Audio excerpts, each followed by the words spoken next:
welcome to the Ruba podcast. First of all, my name is Simon Barnum, and today we are talking to the fantastic Veronica. She is a Polish entrepreneur. She is the founder of Progress Hub, which is something I want to talk to you about literally in a second. You also have a business degree from King's College and a marketing master's. Is that correct? Yes, it's a creativity master's in marketing creativity from ESCP. Big fan. Happy alumni. Shout out, Shout out to ESCP. And what I like about your energy, I can already feel you've got a lovely energy about you, is that your aim is to kind of give back to your people. You're trying to help everyone be an entrepreneur, so to speak. And is it 100%. Progress Hub? Yeah, is what it's about? 100%. It's I mean, it is what it is literally in the name. It's about progress, and both on individual basis and on professional basis for anyone.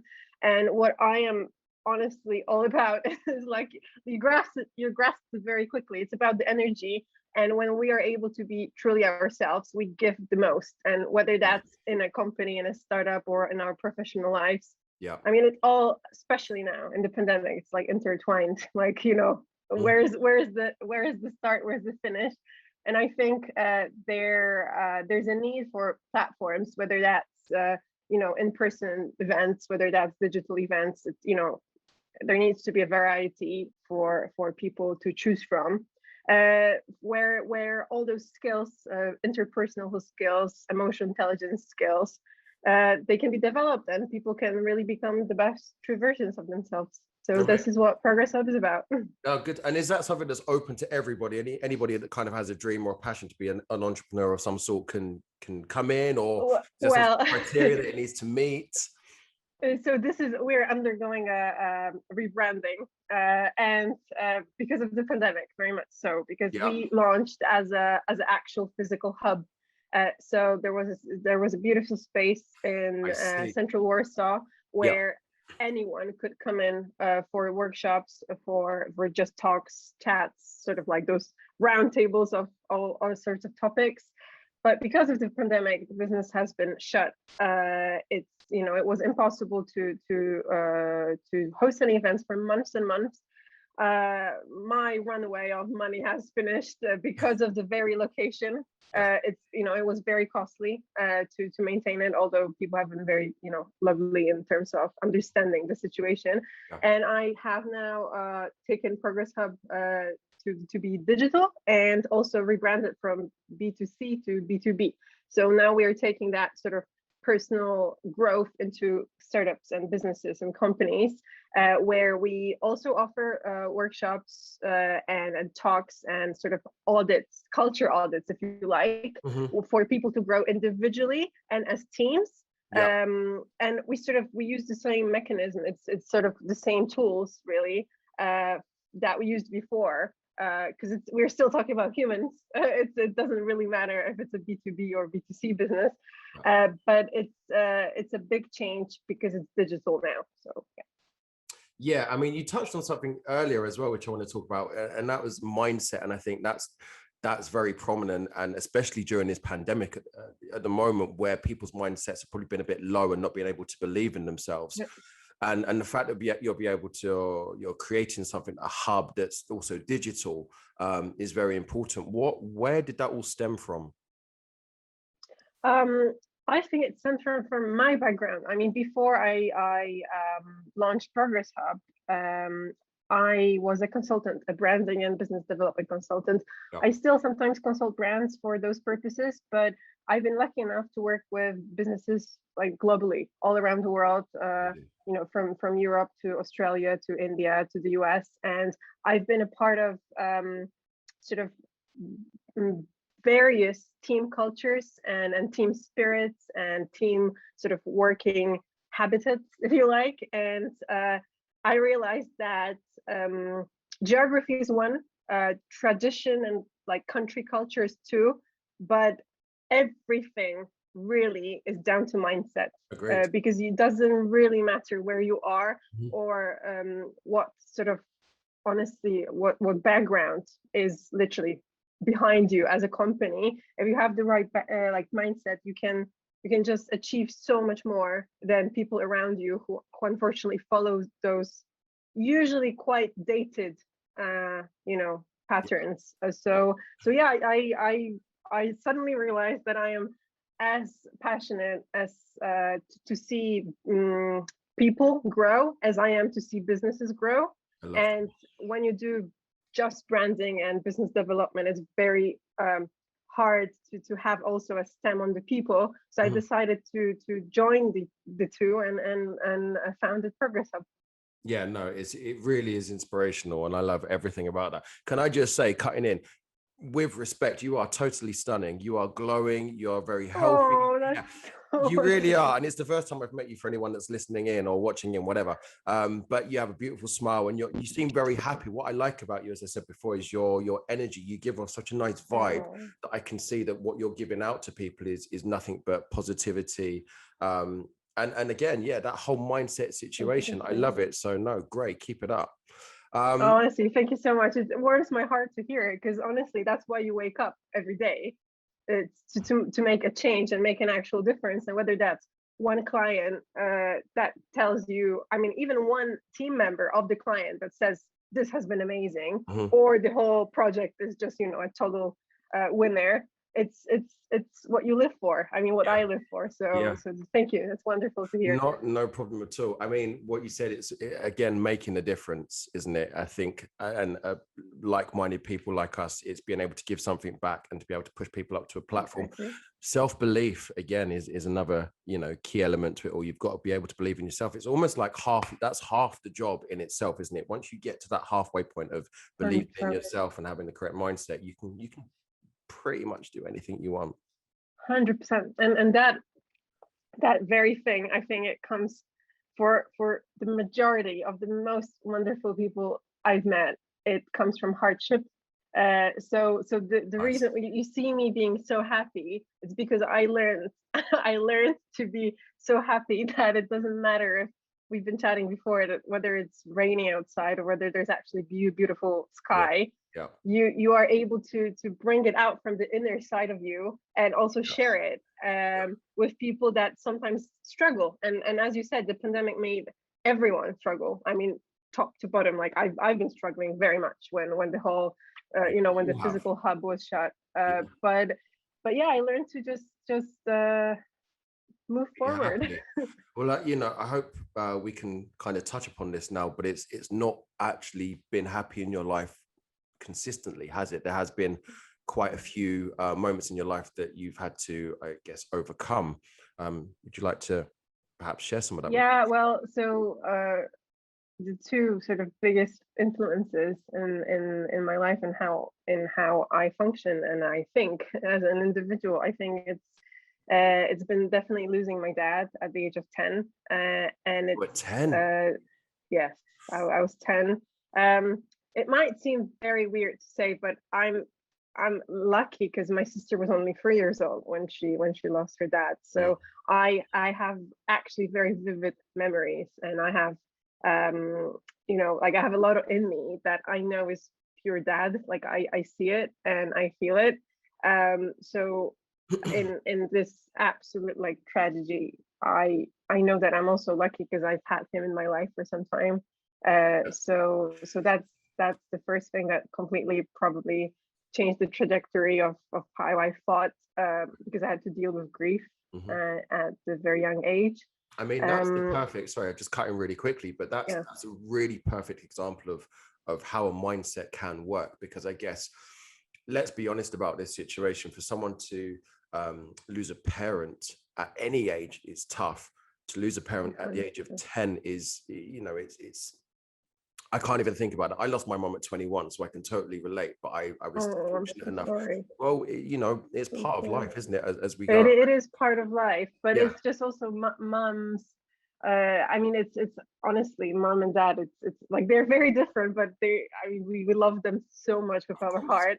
That's it. But yeah, it is part of, it's like what you just said, it's part of life. And I think learning how to deal with it and how to understand that they live with you and in you, and the legacy is there, is what makes the people who go through it stronger. And that's unfortunately what happens, like you said. And the other, oh my goodness, this is, I don't really often talk about it. So the other one is the other big event in my life. I suffered through a brain hemorrhage at the age of 18. So pretty much that decade in my life hasn't been very lucky.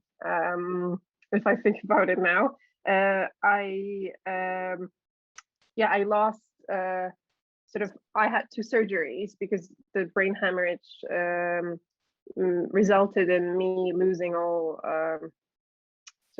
all my motor skills, if you like. So I had 2 brain surgeries to evacuate the brain the brain clot, and then I had to learn how to walk again. And I had to really, for 18-year-old, it's more like how to put your life together as puzzles, you know. Yeah, of course. Because if it's when all my mates were partying it up at university, I suddenly had to deal with that massive change. And it's definitely also brought a massive perspective to my life about what's real and what's not real, what's a real problem and what's not a real problem. Suddenly, I think, I mean, when I look at it, actually a lot of people in my life I knew before, before my hemorrhage, they're still there and they're great friends, but they sort of transitioned the friendship also because they learned a lot about me and how also I changed as a person. But then also I know, and I saw this in sort of the way I picked my friendship groups afterwards, is that I completely had different sort of values in my head when I thought about, okay, I want to sort of be a part of that group at university, at my first job, whatnot. So those 2 situations definitely shaped who I am, and also made me sort of who you are, come up with all those wonderful projects I want to do in life, including Progress Up. Yeah, and that's what that was leading on to my next question. Like that, now, how do you look at life now? First of all, thank you for sharing that story with us, because it's truly touched my heart. Both stories, one that I can relate to more than the other, but I'm sure that any of our listeners that are listening out there will find this really inspiring. And so thank you for that. But how do you look at life now? That's what I want to see. Like, where do you see the future going for Veronica? Oh goodness, I think that's another thing that changed me. I don't really, as weird as it is, and especially for an entrepreneur to say that, I don't plan as much because the pandemic, best example ever. You can't predict anything, and all you can do is put your daily, weekly work and sort of your energy into it. And also, I think people these days realize that hard work doesn't mean working 15 hours like some sort of corporate mindset from 2008. It does not mean so. It means really putting your best skills and your passion and your heart into what you're doing. This is hard work. And so what I know, what I want to do, there's certain things which I want to still achieve and help, not myself really. I want to help others achieve those things, and this is going to be my success. And I know they want, like, I really want them to happen, and in my little, sometimes very baby steps throughout the days and the weeks, I try and get there. But when it comes to those grand plans, I think that was in my early 20s. I'm 29, coming to 30, so I'm already thinking about the next decade. I'm like, okay, let's close that. It's done. I'm smarter than I was, so let's look forward. I think the biggest difference is that you don't set your expectations as high. You know that the work and the process is more important than the goal. Like, you will reach a goal, and whether it's the goal you define on day one or whether it's a slightly, altered goal, you're Yeah. going to reach it, and that's what counts. And I think that's what sort of shifting from the 20s to the 30s makes you realize that it's the process, it's the journey. It's not really like, oh, I'm going to be earning this many, zeros in my whatever. Or we It's have to be here by this age and kind of. Yeah. Absolutely. I think that's part of the problem of like a society that we live in now, is that people kind of look at the end goal, because there is so much social media out there where you're seeing people 100%. live this life that's not necessarily true either. That people kind of go, why don't I have that yet? And it taps into people's minds. Whereas in fact, what I've had to do as well is learn to just enjoy the process. Enjoying the process and taking each day, because you are going to get your peaks and your troughs. That's the key thing to get in there, because you can just get that in the heartbeat and lose it all. You've got to exactly. That's exactly it. And I think a lot of people who got lucky and got somewhere very quick couldn't. It's about also maintaining where you get. It's not just getting that very place. It's also my boyfriend is a recruiter in fintech, and I often hear about stories about professionals who get that amazing job. They become the C-suite of great, amazing, really innovative businesses, but then they can't cope, or they realize that this is not what they thought, and they leave. And I think this is this can be translated to life as well in so many ways, that we think that, like, if we move to that city, or we get into a relationship with that person, that's going to suddenly change something, and then we get there, and then that change doesn't happen, and it's like, oh, it's definitely someone's fault, and then it's all this finger pointing and whose fault it is. And yes, I think the yes, end goal it's is definitely the problem. You need to learn to be happy in here first, don't we? That's, happy in here and happy in there, and then anything else that comes into that is a bonus and shapes you.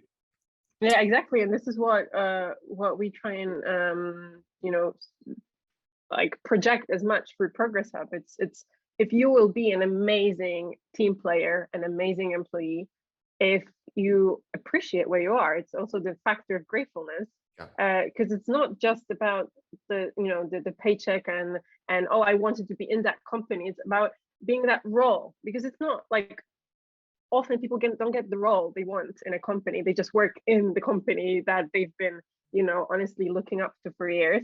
But you need to bring this level of passion into the role you have, and then maybe the role will switch, but you need to give your the best. You need to come to work happy. You need to appreciate where you are, and you need to go home with a smile. That's it's go home with a smile. That's the key to it all, isn't it?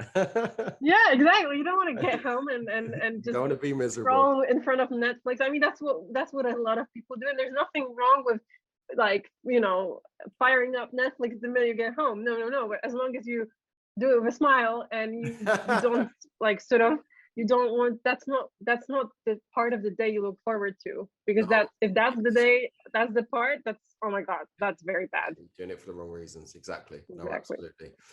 So how is the pandemic back in Poland at the moment? Is it quite intense? So I left about 2 weeks ago or less, and it's been much, but honestly, I think the wave was quite similar to the UK wave back after Christmas and January, February. But then I'm pretty sure the current variant there is going on here, the Indian one, I don't think there is an issue. So we're doing very well in the vaccination, which suddenly sparked up because we weren't back in March. There was nothing done. So suddenly everyone motivated themselves, and I think it's pretty good. A lot of my friends are back to work, back to the office. They finished the sort of the 5-day-a-week work from home, and I think it's looking positive. Good. I mean, that's great. Yeah. We don't know. So I guess the same as us guys here, you've had to spend a lot of time in your home. Yes. And I guess it feels like, how's it been for you being able to, being stuck at home for such a long period of time? Have you felt like it's been your sanctuary? Oh my goodness. Safe space, or quite the opposite? tense because the very so at the very first sort of outbreak of the pandemic, I because of what happened to the hub, and it was shut, so like I didn't feel like I expressed what I needed with it, because we launched only like 4 or 5 months before the pandemic, and I took it as a personal failure, honestly. So for the first couple of weeks, I was at my mom's, and then when the pandemic got, honestly, we realized that, oh, it's not going to go away it's not going to go away within a year.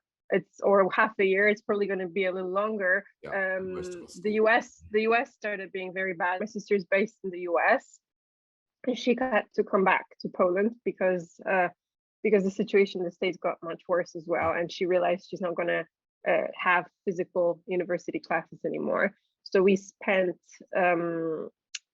way more than I initially thought at my mom's, and it was absolutely wonderful because I haven't seen her, I haven't spent time with her for a very long time.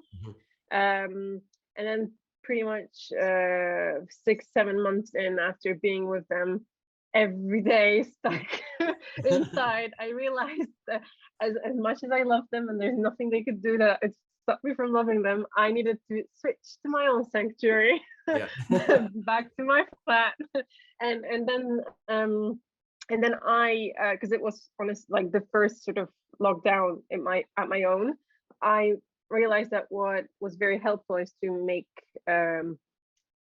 little plans of my day and switch spaces in my own space during those times. So I would work like in my kitchen, and then I would, for example, do a small workout. I created like a little, I think a lot of people did. They created like a wellness and fitness corner in their house. So I did that, and all those small changes I made made my home even more of a sanctuary to me, and I guess to a lot of people during the pandemic. So what sort of advice would you give to anybody now that we are coming out of lockdown to hopefully have a level of new normal or freedom? What advice would you give to anybody that's kind of looking to move forward with their life? Oh goodness. Well, first of all, I think I like the fact that you use the word the new normal, because I don't particularly enjoy people saying going back to normal, because it suggests that it's not normal now. Yes, it's unusual, but it's the new circumstances. It's like with life, there's new things happen and you have to adjust. It doesn't mean it's not normal. It is the new normal. So I like the expression you used. I think because we've been able to sort of be with ourselves a little more, and the positives and the negatives, to keep those little moments still present in our life, and sort of try and not sort of get into the big ocean of socializing, not just because it's not, I don't think it's particularly smart idea from the science point of view to just start, at the minute, like some sort of concerts and whatnot open, to just go and, throw yourself at it. No, but I also think that what tends to happen is those sort of polar opposites happen during situations like this, and people who crave contact, and I couldn't understand it more, because I'm all for community, I'm all for real like empowerment and transfer of energy in person. I understand that, but I think it's as important as people's individual time with themselves, because a lot of people got to a stage where they are comfortable being by themselves. It doesn't scare them, and actually they started enjoying it, and I'm not only talking about like the Netflixing, I'm also talking about just like cooking, or just watering your plants, like those little mindfulness moments. I think it would be sort of quite a good idea for people to keep those little practices, and not try and fill every 5 minutes of the day with company, but try and stick to also just growing yourself and developing on personal level. That's a great point. I think that's a very key point, actually, learning to be comfortable and happy within yourself. I know that I've had to do that as well. I do live at home with just my father, but there's been a lot of times when I have felt on my own and isolated, but we all have been isolated. But to the point where you feel almost cut off from the world. And it's been a test, if I'm honest, because you just kind of go, oh, I'm not used to not having this lack of interaction with people. And as time has gone on, I've learned to adjust. And now I'm like, oh, it's made me feel more confident in myself to actually be on my own and not feel like I have to be in other people's company to feel like I'm, worthy of anything. Do you know what I mean? 100%. I really understand what you mean, and I think it's also the element of that transition and this sort of like inner transformation that we go through. What people tend to listen to is other people's advice and not your intuition. And like another piece of advice for me would be just to listen to your intuition a little bit, because once like the noise from the outside stops and we can just figure out ourselves, really, because this is how the brain works. This is how we are as humans. We are built from those little puzzles that we can figure out ourselves. But because of the previously mentioned social media and then just I think our inner ego need of everyone liking us, we want to ask everyone for advice. We feel like we have to do what others do. So if you had a friend who lived with their dad and for example that you heard that they have dinner and breakfast and lunch all like every day together, you'd think, oh, maybe if I'm having lunch in my room and maybe I'm being rude, maybe not, maybe this is exactly what you needed. I mean, your dad needed. It's not a matter of comparison. Absolutely. It's just follow your intuition, read the situation. And I think a lot of people these days realize that they have their own sort of powers to do what they want to do. They don't have to follow some sort of weird advice or trends. I say a lot, you do you. That's do what's right for you. There is no beautiful. It's a good. You do you, because I think 100%. You. It's important to know that you've got people out there to reach out to should you need help, and but do what's right for you. It's a great sum up, honestly. You do you, and when you do you, you also let others do themselves. That sounds funny.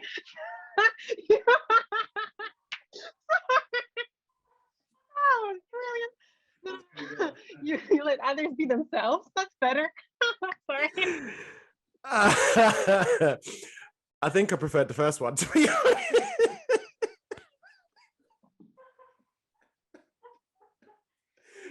Oh, I mean, I was waiting for that moment. I was waiting for me to say something like that. Oh, I don't even know how to come back from that. That was fantastic. I mean, if there's anything to end out on, it's definitely that. You do you and everyone do themselves. Great. Veronica, it's been an absolute pleasure. But before I let you go, I'm going to throw some quick fire questions at you. Okay, well, I say the quick fire ones, but my producers, it can be. Okay, are you ready for this? Oh my goodness. Okay, yeah, I am. All right, okay. It's just fun. Okay, so don't even think about it too much. It's just fun questions. No overthinking. Throw at you. You might not even know the answers. I might not even know the answers. Okay, so we'll go with it and see what we come up with. I mean, last time I had a question on toilet paper, which was really awkward. So wow. I'm hoping they've not thrown one of those in this time, but here we go. Right, are you ready? Yeah. Okay, which singer's real name is Stephanie Joanne Angelina Germanotta? Oh my goodness, the one she was in this movie. Wait, she's also an actress. Does she do any dance? No, does she do that? Oh, she does that, doesn't she? Does she do that? Can you repeat the name? Can you repeat the name? Stephanie Joanne Angelina Germanotta. I'm trying to think of other things that she does as well. She's very flamboyant. Okay, now I have two in my head. Go on. It's I bet you get it it's first. It's either Gwen Stefani or the other one, the blonde one that like kept on either losing weight or putting on weight, and she's a beautiful singer. I love that. That's how you remember I know nothing about celebrities. Nothing. Oh, I see. Problem. Okay. So it's a big problem. But yeah, I think I have. That's a very difficult problem for me because I don't know the names. All right. I'll give you the answer at the end of that one. Okay. All right. So, which country consumes the most chocolate per capita? Most chocolate per capita. Huh. Are we talking about quality? Are we talking about quality chocolate or just very shit? Good question. Yeah, I was going to label something. I thought, no, I'll get in trouble for that. Yeah. Well, let's go with quality. Per capita. Yes. If we're talking like per capita, I would go for somewhere like weird, like Monaco, but because it's per capita. But I don't know. Is it a cliche to say Italy? They eat a lot of chocolate. Do they? And they love it. Yeah, they do. It's there's something else apart from Nutella. There's their own Nutella in Italy, and they put it absolutely on everything, which I miss because now I cannot have milk, which is very annoying. But I don't know. Again, I'm just looking forward to the answer. I'm really shit at this game. I'll come back to the answer on that one. Although I have to say really quickly, I don't know if you tried them. Now, this is a definition of shit chocolate. I am at the moment eating dairy milk, but the chocolate buttons, but they've got like chocolate orange flavor. And I don't know what it is about them. And I'm going to confess, you can get like packets, like large packets. I think it's like 250 grams. I've had a packet a day for the last 2 weeks. Love it. Thank you. It's not that shit, honestly. Dairy chocolate. It's quite a good. It's not Seriously? obviously some sort of crazy craft chocolate, but I enjoy it. Like it's a good type of chocolate. It hits the spot. It really does. But all it has to do has to hit the spot. It does. It releases those endorphins. It really does. All right. Okay. Let's move on. So, how many of Snow White's 7 dwarfs have names ending with the your face already? I love it. She's like, what? Dwarfs? Like, wait, are we talking about like Snow White's Beauty dwarf? No, Snow White. Well, what? Right, Snow White. That's it. Now I know why the producers chose these questions. This is gold. There you go. They were like, oh, what is Veronica not going to know? She's not going to know anything about celebrities. She's not going to know anything about princesses. Yes, fine. Oh, yes, this is great. I'm totally incapable of answering it, but let's hear it. Well, we'll come back to that. I'll give you the answers at the end. All right, this one's got to be easy. So, what color eyes do most humans have?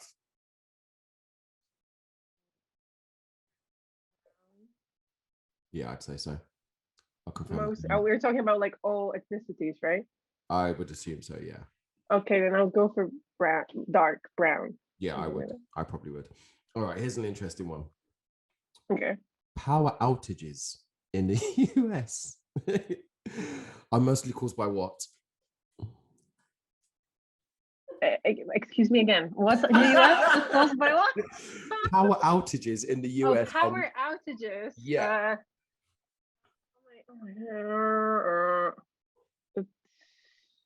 It's a good one. There was a huge power outage in Texas at some point recently, like in the last 3-4 months. I love it how you're really considering this answer. And actually, when I tell you the answer, you're going to be like, no way. But really? Yeah, you're going really in depth on this answer. And I'm like, no, pull it all back. Pull it right back. Oh, okay. So is it like by some weird animal that just like destroys the thing? Yeah. Like pigeons or something? Close. All right. That's not a bad guess. Yeah, there you go. It was actually, I'm going to give you this one already. It's a squirrel. Squirrels. I mean, yeah, in the US, you also have this shitty, gray squirrels here. They look like little, they just don't look, because we have this beautiful red royal squirrels. Oh, I see. and hang on, are you dissing our squirrels? I am dissing you. I'm literally dissing our squirrels over here right now. I'm so sorry, but I am. And they just look like just rats with like fluffy whatever tail. So squirrel, there it is. That's there the it answer. is. I feel slightly offended that you don't like our squirrels. Not gonna lie. All right, right, moving on. So the film Babe. What type of animal was Babe? The film Babe. Yes. It's not what you think. It's Was it animated? Yeah. No. No, it wasn't. It wasn't animated. No. No, no, it wasn't. Not that I remember. It's a long time ago. Well, it's not a dog, because I love dogs and I've seen most dog movies. Oh, I love a dog movie, but and so it has to be something different. okay. Than a dog. All right, I'll come back to that. What country has the most vending machines per capita? Nice. Vending machines per capita. That's I can't even give you a clue here. I'm trying to think how I can help you out, but I'm just like, you just have to. For some reason, there's too many people in the UK for it to be per capita, and there's two. For some, I don't know why on earth, but and I've never been to Mexico, but all my friends who go anywhere, there's no shops, there's just vending machines. So I want to go, which is weird, because it requires all it requires is a plug. But then at the same time, I think there's too much crime, so people just like knock out the thing and take all the sweets. Oh, this is brilliant. We're going far too deep on this. You watch far too many movies. That's what you've done. I don't know, somewhere in Europe, I imagine. Okay, cool. All right. Well, I'm going to fire these answers back. They're great. I have to say, the answers that you gave were. I feel so incredibly stupid now. Don't. Honestly, I think they set you up. I think they literally set Thank you you to the producers of this amazing podcast for making me feel like an idiot. Right, here we go. So, which singer's real name is Stephanie Joanne Angelina Germanotta? It is Lady Gaga. Oh. I was expecting a reaction like, oh. Do you know who Lady Gaga is? Yes, I do. Okay. Okay. I live on this planet. I'm just not interested. Oh, good times. All right. Which country consumes the most chocolate per capita? The answer is Switzerland. Yay. Yeah. Okay. That makes sense. Per capita. All right. So Beauty. No, what was it? Is it Beauty and the Beast, Seven Dwarfs? I'm joking. No, I said Sleeping Beauty and it's Snow White. Yeah. So Snow White, Seven Dwarfs, ending with the letter Y, are dopey, grumpy, sneezy, sleepy, and happy. To be fair, I wouldn't have got that either. I would only get grumpy. That's the only one. Dopey, I think, and that's about it. It's yes, humans have brown eyes, the most common color. Okay. Yeah, squirrels we spoke about, the most altitude in the US. What type of animal was Babe? Babe was a pig. Babe was a pig. Oh, that's so sweet. I need to watch it now. I have to say, it's a really cute film. If you haven't seen it, you really need to see it. It's quite old now, actually. I'd say about 20 years. Yeah. And it was not animated. Well, it's on my list now. Yeah, put it on your list. Treat yourself. There you go. Especially when you can't get out in the Cotswolds and it's raining. So put on Babe the Pig. Okay. All right. Okay. And then the final question was, what country has the most vending machines per capita? And the answer was Japan. Whew, wow. Oh, awesome. Definitely not Mexico. I don't know where I got that. But you know what? I liked your logic behind it all. You really took me on a journey with it. So, happy days. Well, that's what I do. That's it. I felt it. I really did. Veronica, listen, it's been an absolute pleasure talking to you today. I've been absolutely buzzing about it all day, and you've literally realized my it's been wonderful fun. Thank you. So thank you very much. And to all of our listeners, I hope you enjoyed it. So stay tuned for another Ruba podcast session that will be coming up to you soon.